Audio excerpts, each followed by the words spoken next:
Hello, aspiring civil servants. Welcome back to EnRoute IAS. Today we are going to discuss on the accident took place in Odisha, Balasore. Already we have discussed two videos. This will be the third video. In the two videos we have discussed about DFCCIL and dedicated flight corridors of east-west, east coast and north-south dedicated flight corridor.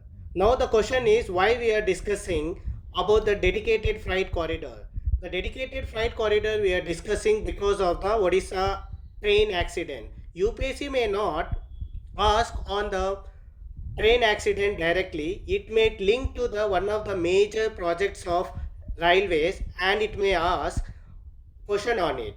So that's why one of the major project of railways is dedicated flight corridor.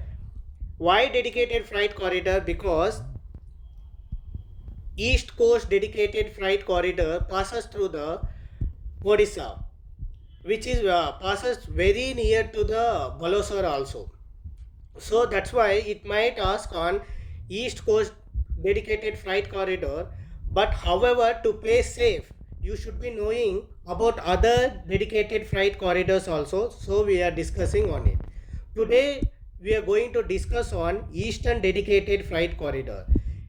In eastern dedicated flight corridor, we are going to discuss two depth levels. One is depth level 1 and depth level 2. In depth level 1, we are going to discuss about the basics. In depth level 2, we are going to discuss about the advanced parameters. Why basics? Basics sometimes UPSC may ask very simple questions. In advanced parameters, why you should be prepared with advanced parameters? Because UPSC in last 2-3 years it's making the prelims questions very difficult, so you should be well prepared to answer those questions. So let's start with the depth level 1 for UPSC prelims. In depth level 1 we are going to discuss about the basics. What is the basics? Here we are talking about the corridor means we should know about the first length. What is the length of this eastern dedicated freight corridor? The length is 1856 kilometer, that we have given here. What is the next thing that you should ask yourself? Is there any uniqueness for this length? Yes, there is a uniqueness for this length. That is, it is the largest rail infrastructure that has been built since independence. So what is the third question that you should ask yourself is, through how many states? Because it is 1856 kilometers, you should know that through how many states it passes through. It passes through 6 states. The next basic question that you should ask yourself is, through how many cities it passes through. Here we have given you some cities like Dankuni, Andal, Gomo, Sonnagar, etc. These things you should remember. What is the fifth basic thing that you should know? Because we are talking about the length and all these things, who is constructing these such a big project? It is constructed under the organization that is DFCCIL.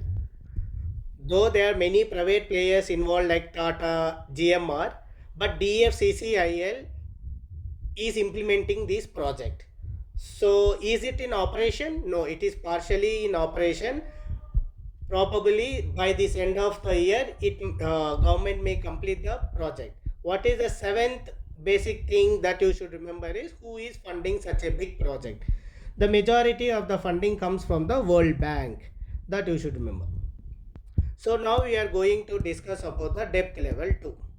In the depth level 2, we are going to discuss about the advanced parameters. This is especially for the difficult questions that UPSC is asking nowadays. So what is the first parameter that you should remember is electrified segment. Is the entire line from Ludhiana to Dankuni, is it completely electrified by 2-track or single track? You should know. What is a 2-track means? There will be 2 lines.